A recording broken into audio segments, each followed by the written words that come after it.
Hello everyone, welcome back. Commerce विद्यार्थी मैं हूं दीपक शर्मा। आज के इस वीडियो के अंदर हम लोग बात करेंगे रिवोल्यूशन के बारे में। Admission of the partner chapter पढ़ रहे हैं। पहले वीडियो के अंदर आपको बताया रेशियो किस तरीके से फाइंड आउट करना, दूसरे वीडियो के अंदर उन्होंने बताया कि किस तरीके से गुडविल का ट्रीटमेंट करना है। आज इस वीडियो के अंदर हम लोग बात करेंगे रिवोल्यूशन को सॉल्व कैसे करना है, क्योंकि सबसे बड़ी कड़ी रिवोल्यूशन ही है हमारे लिए। रिवोल्यूशन को प्रिपेयर करने के पीछे का कुछ ना कुछ रीजन होता होगा कि हम किस लिए रिवोल्यूशन को प्रिपेयर करते हैं। हमारा जो दिमाग कहता है, जो हमारी बुद्धि काम करती है, वो रिवैल्यूएशन को प्रिपेयर करने के लिए ही दौड़ती है। ठीक है, रिवैल्यूएशन अकाउंट किस तरीके से बनेगा और किस लिए बनेगा। जब नया नया पार्टनर फर्म में एडमिट होता है तो हम क्या करते हैं, जो हमारे ओल्ड पार्टनर्स होते हैं वो अपने एसेट्स और लाइबिलिटी को एडजस्ट करते हैं। एडजस्ट करने मतलब उसको एक बार वापस से नए सिरे से चालू करते हैं और पता करते हैं कितनी एसेट घटी है, कितनी एसेट्स बढ़ी है on the time of revolution, क्योंकि वो उनकी बनाई हुई संपत्ति है, उनका प्रॉफिट है। जो चेंजेस आया हुआ तो उसके बिहाफ पे वो ट्रीटमेंट करते हैं। ठीक है, सॉल्व करते हैं। तो रिवोल्यूशन जब भी आपको बनाना है, मैंने एक बहुत पुरानी वीडियो अगर हमारी कोई देखा होगा तो मैंने बताया उसको फर्म के अकॉर्डिंग ही बनाना है। मतलब जो आपके दिमाग में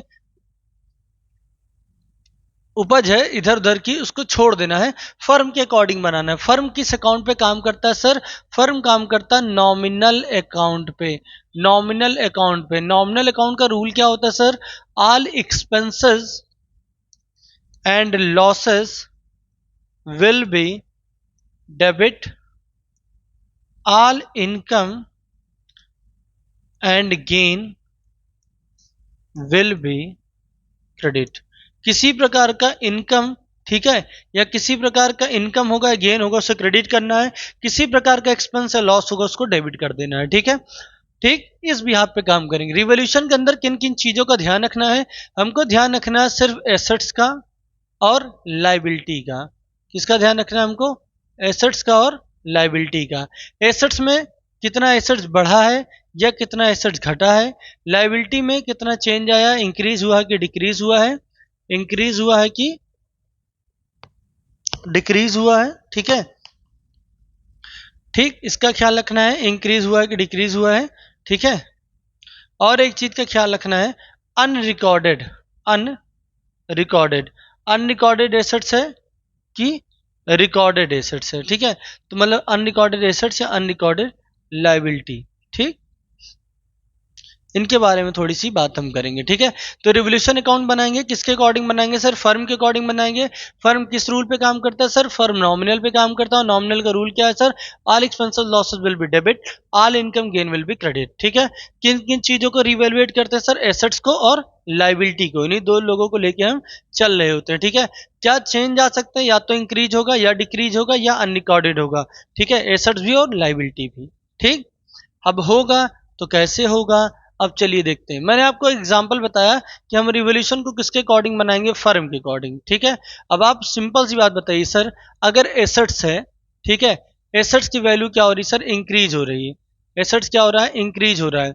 जब एसेट्स इंक्रीज होगा तो प्रॉफिट होगा कि लॉस होगा? ऑब्वियस सी बात है, हम फर्म है और फर्म में अगर एसेट्स बढ़ रही है तो हमारे लिए क्या हो रहा है?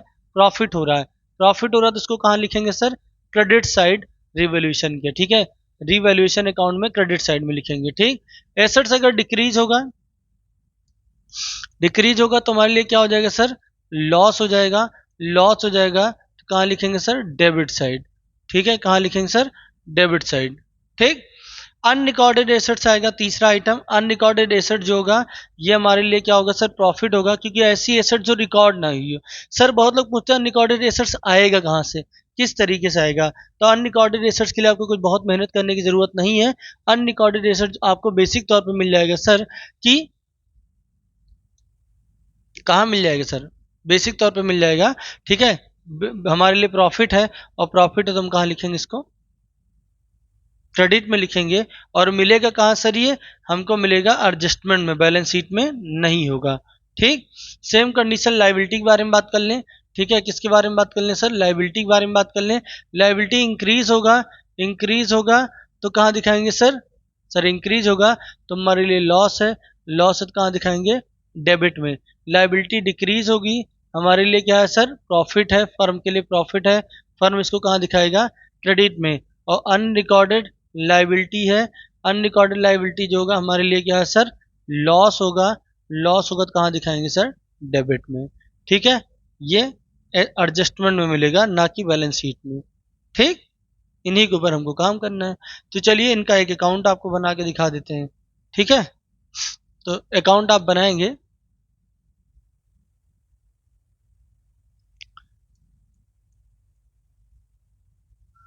Revaluation account.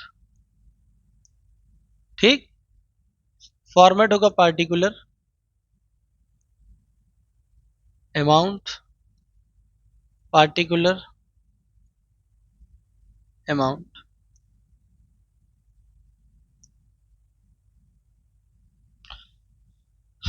ठीक है, ये सेक्शन हमारा क्रेडिट होता है राइट हैंड साइड पे, लेफ्ट हैंड साइड पे डेबिट होता है। ठीक, हमने पढ़ा कि हमारी एसेट्स की वैल्यू इंक्रीज होगी तो क्रेडिट साइड आएगा, लिखेंगे बाई इंक्रीज इन एसेट्स। अगर एसेट्स बढ़ेगा तो क्रेडिट साइड, डेबिट साइड क्या होगा sir, to decrease in assets, asset decrease होगा तो डेबिट साइड आ जाएगा। ठीक है, to increase in liability, increase in liability, liability बढ़ेगा, लॉस बढ़ेगा, डेबिट में आएगा, और इधर क्या आएगा, बाई डिक्रीज इन लाइबिलिटी। ठीक, यहां हो जाएगा sir to unrecorded assets, sorry liability, debit side unrecorded liability दिखाएंगे क्योंकि हमारे लिए लॉस है। ठीक है, यहां दिखाएंगे बाई अनरिकॉर्डेड एसेट्स। ठीक, उसका दोनों तरफ का टोटल हो जाएगा। ठीक है, अगर हमारा क्रेडिट ज़्यादा आएगा, डेबिट कम आएगा, तो यहाँ लिखा जाएगा टू प्रॉफिट ऑन रिवोल्यूशन। ठीक है, इधर लिखा जाएगा बाई लॉस ऑन रिवोल्यूशन। ठीक, ये हमारा फॉर्मेट हो गया। ठीक है, क्लियर है। चलिए अब थोड़ा न्यूमेरिकल भी इस पर डिस्कस कर लेते हैं। ठीक है, इसको आप स्क्रीनशॉट ले लीजिएगा। ये हमारा फॉर्मेट है। ठीक है, एक क्वेश्चन करके देखते हैं। ठीक है, रिवोल्यूशन बना के भी देखते हैं थोड़ा सा। ठीक, जैसे आप लिखा from the following balance sheet Anurag Bhavana partner है, प्रॉफिट शेयरिंग रेशियो उनका 2/3 1/3, मतलब क्या हो जाएगा सर, ये 2:1 का है। ठीक है, यहाँ पर क्रेडिटर दे रखा है अनुराग की भावना की। ठीक है, क्रेडिटर की वैल्यू दे रखी है, कैपिटल दे रखा हुआ है, कैपिटल का यूज पार्टनर्स कैपिटल में होना है, कैश का भी कोई यूज नहीं है, डेटर्स का यूज होगा स्टॉक प्लांट एंड मशीनरी। ठीक है, अब आपको ये एडजस्टमेंट को इससे कंपेयर करना है, रिवोल्यूशन आपका बन जाएगा। जैसे लिखा Monika was admitted 1/3 share, Monika को एडमिट किया था कितने के लिए, 1/3 के लिए, और बोला 15,000 रुपये कैपिटल है, 6,000 रुपये गुडविल है, इससे हमसे कोई मतलब नहीं है। आगे लिखा हो that the value of stock and plant and machinery were reduces by 10%, stock और प्लांट एंड मशीनरी रिड्यूस हो रहा है 10% से। तो स्टॉक कितने का हमारे पास देख लीजिए, प्लांट एंड मशीनरी कितने का देख लीजिए। स्टॉक हमारे पास है 20,000 का, 20,000 का 10% निकालेंगे कितना आएगा, 2,000 रुपये। रिड्यूस हो रहा है, तो रिड्यूस हो रहा है तो कहाँ लिखेंगे सर, डेबिट साइड में लिखेंगे क्योंकि हमारा एसेट्स कम हो रहा है। प्लांट एंड मशीनरी भी रिड्यूस हो रहा है, प्लांट एंड मशीनरी है कितने का, प्लांट एंड मशीनरी हमारा 35,000 का, मतलब 3500, ये भी हमारा कहाँ जाएगा, डेबिट में जाएगा। ठीक, तो सबसे पहले हम फॉर्मेट बना के इस चीज को लिख लेते हैं। ठीक है, ठीक, तो सबसे पहला काम यही करते हैं हम लोग। ठीक है, तो यहाँ लिखेंगे to plant and machinery 3500 to stock 2000। ठीक, ये हो गया। अभी हमारे पास ये पहला स्टेटमेंट खत्म हो गया। ठीक है, ठीक है, ये पहला स्टेटमेंट हमारा खत्म हो गया। ठीक, लिखा that the provision 5% was created for the doubtful डेप्ट, 5% का प्रोविजन है जो क्रिएट हो रहा है डाउटफुल डेप्ट में, मतलब हमारे लिए क्या है, लाइबिलिटी है, हमारे लिए क्या है, लाइबिलिटी है। ठीक है, 97,9,700 है, 5% इसका निकाल लेंगे, 97,000, 5%, 5/100, एक जीरो कट जाएगा। ठीक है, 5 से मल्टीप्लाई हो जाएगा। ठीक, कितना आ जाएगा, 485। प्रोविजन फॉर डाउटफुल डेप्ट क्रिएट हो रहा है मतलब हमारे लिए लाइबिलिटी बढ़ रही है, लाइबिलिटी बढ़ रही तो मतलब लॉस है। ठीक है, उसको हम दिखाएंगे यहाँ टू प्रोविजन फॉर डाउटफुल डेप्ट 485 रुपए। ठीक, ये हो गया। लिखा हो दैट द अकाउंट, ठीक है, that the building was to be appreciated by 20%। Building की वैल्यू बढ़ रही 20%। बिल्डिंग है कितने की सर? 1,15,000। ठीक है, सॉरी, बिल्डिंग की वैल्यू है 50,000। ठीक, यहाँ पर थोड़ा सा ऊपर नीचे है। ठीक है, बिल्डिंग की वैल्यू 50,000 है, इसका 20% निकालेंगे कितना आएगा? 10,000। तो दिखाएंगे इधर बाई बिल्डिंग 10,000। क्रेडिट साइड है, ये डेबिट साइड है, तो कुछ लोग इसको ही पूछ लेंगे सर। ठीक, ये हो गया। और कोई इन्फॉर्मेशन देखते हैं। ठीक, आगे लिखा हो इन्वेस्टमेंट है 14,000 1400 रुपए का है। Not mention the balance sheet, मतलब अनरिकॉर्डेड है, यहाँ ना होकर यहाँ पर है। ठीक है, अनरिकॉर्डेड एसेट्स है, इसको भी हम उठा लेंगे। ठीक है, अनरिकॉर्डेड एसेट्स है तो क्रेडिट साइड में आएगा, लिखेंगे बाई इन्वेस्टमेंट। ठीक, बाई इन्वेस्टमेंट है कितना? 1400 का है।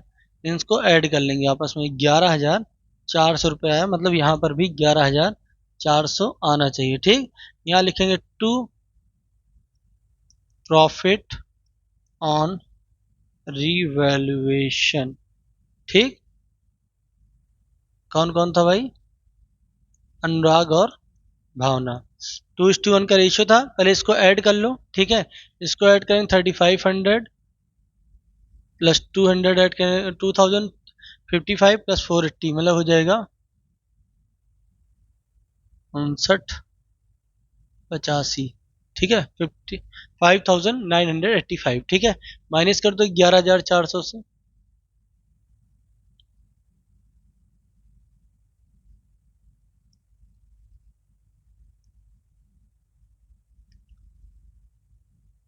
ठीक, कितना आ रहा है? 5415। ठीक, इसका यूज कर लेंगे सर 38।